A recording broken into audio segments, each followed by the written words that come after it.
আসসালামু আলাইকুম। সংবাদে আপনাদের সবাইকে স্বাগত জানাচ্ছি। আমি ফিরোজ তোহা। শুরুতেই সংবাদ শিরোনাম। বাংলাদেশের সর্বশেষ গুরুত্বপূর্ণ আপডেট সংবাদে আপনাকে স্বাগত। শুরুতেই সংবাদ শিরোনাম, পরে বিস্তারিত। শুরুতেই জানাবো, আওয়ামী লীগ নিষিদ্ধের দাবিতে বৈষম্য বিরোধী ছাত্রদের কর্মসূচি ঘোষণা। গাজীপুরে আওয়ামী লীগের সন্ত্রাসীদের হাতে শহীদ আবুল কাশেমের জানাজা আজ বুধবার রাত ৯টায় কেন্দ্রীয় শহীদ মিনারে অনুষ্ঠিত হয়েছে। জানাজার পর সেখান থেকে আওয়ামী লীগের বিচার ও নিষিদ্ধের দাবিতে কফিন মিছিল করা হয়। এরপর জানাবো, সারা দেশে ৭০০ থেকে ৮০০ আয়নাঘর রয়েছে বললেন প্রেস সচিব। গুম কমিশন ও নিরাপত্তা বাহিনীর তদন্ত অনুযায়ী সারা দেশে আয়নাঘরের সংখ্যা কয়েকশো, যা ৭০০ থেকে ৮০০ হবে। আজ রাজধানীর ফরেন সার্ভিস একাডেমিতে আয়োজিত এক ব্রিফে সব তথ্য জানান প্রেস সচিব। এদিকে আয়নাঘর ঘুরে দেখে যা বলেন ভারতীয় সাংবাদিক। দেশি বিদেশি সাংবাদিক ও ভুক্তভোগীদের পরিবার নিয়ে আয়নাঘর পরিদর্শন করেছেন অন্তর্বর্তীকালীন সরকারের প্রধান উপদেষ্টা অধ্যাপক ড মোহাম্মদ ইউনূস। আজ ঢাকার কচুক্ষেতে ডিজিএফআই এবং উত্তরা আগরগাঁওয়ে র্যাবের আয়নাঘর পরিদর্শন করেছেন তিনি। এবারে জানাবো, জুলাই আন্দোলন দমনে নেতৃত্বে ছিলেন হাসিনা। গত জুলাই আগস্টে বাংলাদেশে প্রায় ১৪০০ জনের মতো নিরীহ শিক্ষার্থী নিহত হয়েছে, যার মাস্টারমাইন্ড ছিলেন শেখ হাসিনা বলে জানিয়েছে জাতিসংঘ। আজ জাতিসংঘের মানবাধিকার বিষয়ক হাই কমিশনারের কার্যালয়ে এক তদন্ত প্রতিবেদনে সব তথ্য জানান জাতিসংঘের মানবাধিকার বিষয়ক কর্মকর্তা ফলকার তুর্ক। এদিকে সাবেক মন্ত্রী মোজাম্মেলের বাড়িতে হামলায় আহত শিক্ষার্থীর মৃত্যু। গাজীপুরে ফ্যাসিবাদী সরকারের সাবেক মন্ত্রী আকম মোজাম্মেল হকের বাড়িতে বৈষম্যবিরোধী ছাত্রদের উপর আওয়ামী সন্ত্রাসীদের হামলায় গুরুতর আহত শিক্ষার্থী কাশেম খান মৃত্যুর সঙ্গে পাঞ্জা লড়ে যুদ্ধ করতে করতে অবশেষে হেরে গেলেন। আজ বিকাল ৩টায় ঢাকা মেডিকেল কলেজ হাসপাতালে চিকিৎসাধীন অবস্থায় মারা গিয়েছেন তিনি। এবং সর্বশেষ জানাবো, জেনেভা থেকে জাতিসংঘের পূর্ণাঙ্গ তদন্ত রিপোর্ট প্রকাশ। হাসিনার পরিকল্পনা ও নির্দেশে জুলাই গণহত্যা হয়েছে। প্রিয় দর্শক, এতক্ষণ শুনছিলেন সংবাদ শিরোনাম, এবারে বিস্তারিত। তবে তার আগে বন্ধুরা, অনুরোধ থাকবে সংবাদটিতে একটি লাইক দিন।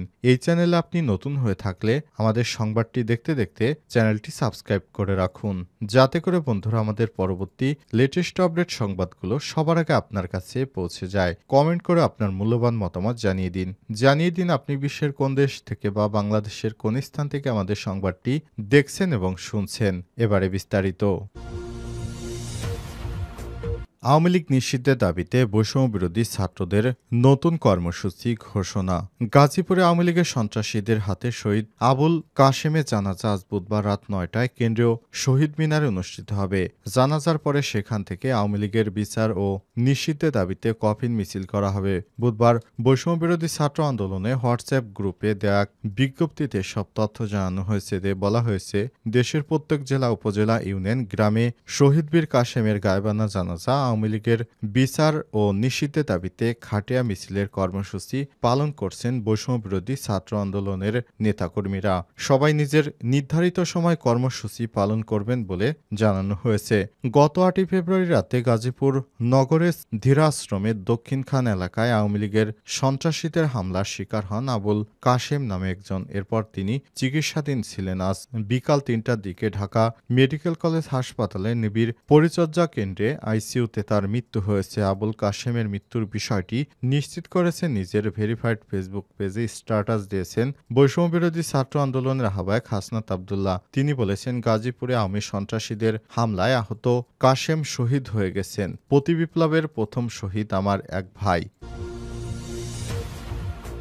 সারা দেশে ৭০০ থেকে ৮০০ আয়নাঘর থাকতে পারে বললেন প্রেস সচিব। অন্তর্বর্তীকালীন সরকারের প্রেস সচিব আর সংবাদ সম্মেলনে দাঁড়িয়ে জানিয়েছেন, গুম কমিশন ও নিরাপত্তা বাহিনীর তদন্ত অনুযায়ী সারা দেশে আয়নাঘরের সংখ্যা ৭০০ থেকে ৮০০টি হবে। বুধবার দুপুরে রাজধানীর ফরেন সার্ভিস একাডেমিতে আয়োজিত এক ব্রিফে সব কথা জানান প্রধান উপদেষ্টার প্রেস সচিব শফিকুল আলম। উল্লেখ্য, আজ প্রধান উপদেষ্টা ড মোহাম্মদ ইউনূস বেশ কয়েকজন উপদেষ্টাকে নিয়ে আয়নাঘর পরিদর্শন পরিদর্শনে গিয়েছিলেন। তারা জানিয়েছে, আয়নাঘর পরিদর্শনে গিয়ে অন্তর্বর্তীকালীন সরকারের উপদেষ্টা অধ্যাপক ডক্টর মোহাম্মদ ইউনূস, বিদেশি সংবাদ মাধ্যম এবং বাংলাদেশি সংবাদ মাধ্যম, আইনশৃঙ্খলা রক্ষাকারী বাহিনীর ঊর্ধ্বতন সদস্যদের নিয়ে আয়নাঘর পরিদর্শন করেছেন। সেখানে দেখা গিয়েছে র‍্যাব-2 এর একটি আয়নাঘর দেখা গিয়েছে এবং এছাড়াও উত্তরা ও রাজধানী ঢাকায় বেশ কয়েকটি আয়নাঘরের সন্ধান নিশ্চিত করা হয়েছে।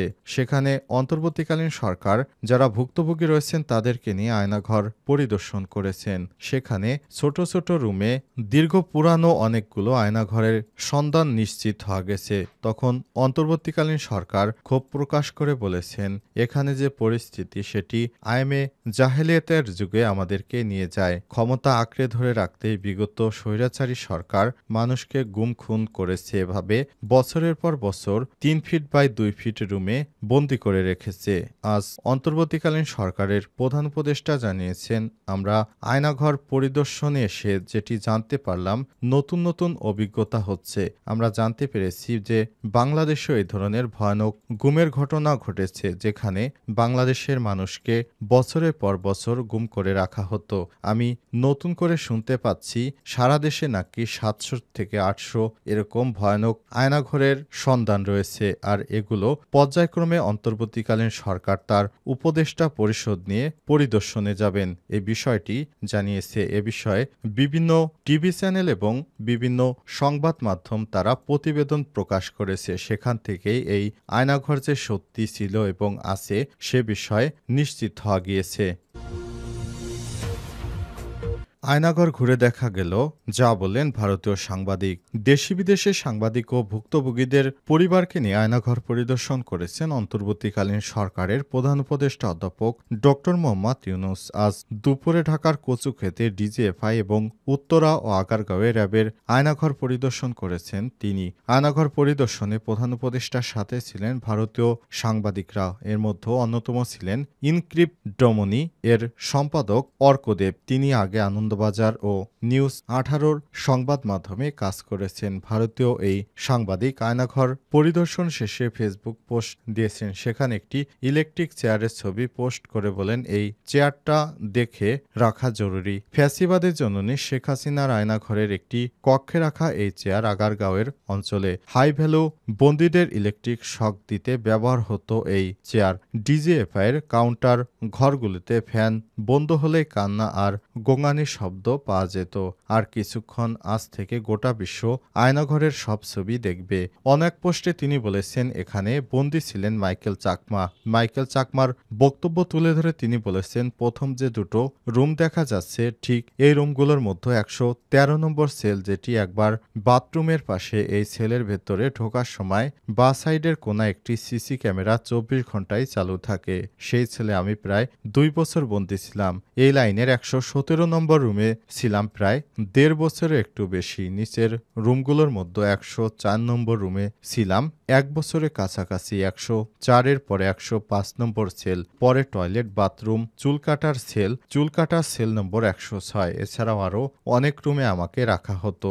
এদিকে আয়নাঘর পরিদর্শন শেষে আওয়ামী লীগের শাসনামলকে আইএমএ জাহেলিয়াতের সঙ্গে তুলনা করেছেন অন্তর্বর্তীকালীন সরকারের প্রধান উপদেষ্টা অধ্যাপক ডক্টর মোহাম্মদ ইউনূস।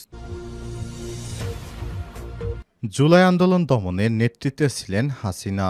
গত জুলাই আগস্টে বাংলাদেশে প্রায় 1400 জনের মতো মানুষ নিহত হয়েছে। তাদের বেশিরভাগেরই মৃত্যু হয়েছে রাইফেল শটগানের গুলিতে। ওই সময় নিরাপত্তা বাহিনী ও গোয়েন্দা সংস্থাগুলোর সমন্বয়ে নেতৃত্ব দিয়েছেন তখনকার প্রধানমন্ত্রী ও স্বরাষ্ট্রমন্ত্রী। তাদের নির্দেশে বিক্ষোভ দমনে অতিরিক্ত বল প্রয়োগ করা হয়েছে বলে জানিয়েছে জাতিসংঘ। আজ জাতিসংঘের মানবাধিকার বিষয়ক কমিশনারের কার্যালয়ে OHR এর তদন্ত প্রতিবেদনে সব তথ্য উল্লেখ করা হয়। আরও হাজার হাজার মানুষ গুরুতর আহত হয়ে পঙ্গুত্ব বরণ করেছে। কেউ কেউ চোখ হারিয়েছে, কেউ কেউ মাথায় ও বুকে পিঠে গুলি লেগে এখনও গুরুতর অসুস্থ হয়ে হাসপাতালে ভর্তি। এছাড়াও পুলিশ ও র্যাবের তথ্য অনুযায়ী 11,700 জনকে তখন আটক করা হয়েছিল। যারা নিহত হয়েছে তাদের মধ্যে 12 থেকে 1300 শিশু। পুলিশ ও অন্যান্য নিরাপত্তা বাহিনী দ্বারা শিশুরা টার্গেট কিলিংয়ের শিকার হয়েছে এবং পঙ্গু হয়েছে। সরকারি বেসরকারি বিভিন্ন সূত্রের সাথে সূত্রগুলো